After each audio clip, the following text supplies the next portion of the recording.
araarri waaqayyo carraaqqii yookaan hojii namaatiin otoo hin taane dhamaatii Yesuus Kiristoosiin argama. Namuma ani araara gochuufi barbaaduuf araara nan godhaa jedha Roomee 9:15 kaastanii yoo dubbistan. Namuma ani araara gochuufi barbaadudha lakkoofsa 18. Egaa inni nama barbaaduuf araara hin godhaa, nama barbaadus mataa jabeessan godhaa jedha. Agartanii dhiiga Yesuus kana dhiyeesse abbaanii namni dhiiga Yesuus simatu waaqa wajjin maal ta'eera? Araara argateera. Namni mataa jabeessa ta'e garuu dhiiga Yesuus hin simanne immoo waaqa irraa araara argachuu hin danda'u. Nuti ka carraaqqii keenya dhamaatii hojii keenyaan miti. Dhiiga Yesuusiin waaqayyotti warra araaramanii waaqa wajjin warra maatii ta'anidha. Qabxiinni sadaffaan araara waaqayyootiin araara arganne. Araaraan araara arganne. Waaw.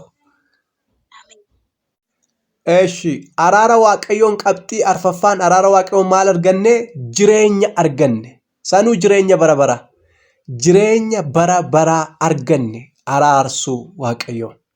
Roomee boqonnaa 11 lakkoofsa 15. Araara waaqayyootiin maaltu nuuf ta'ee? Araara waaqayyoo argannee maaltu nuuf ta'e? Tajaajiltoota taane, tajaajiltoota waaqayyoo taane.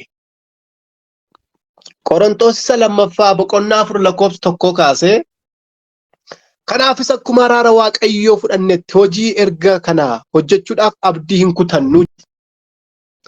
Yeroo kee keessaa hir'isii waaqayyoon tajaajili.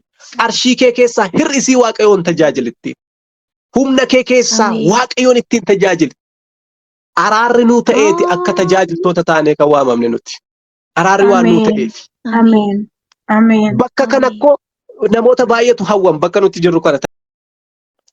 Qorontos 2 boqonnaa 5 lakkoofsa 18 irraas.